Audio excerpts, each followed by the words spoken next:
विकासरे ही पूरा हो पारिब विकसित भारतर स्वप्न।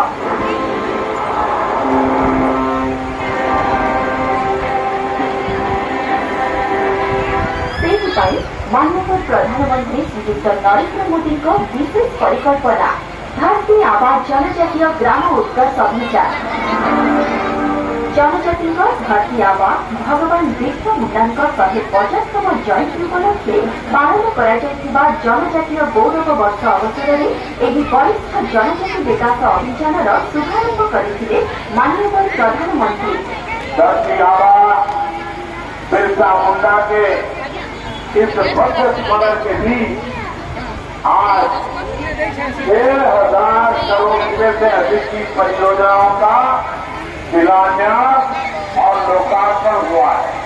मैं सभी जनजातीय परिवारजनों को इसके लिए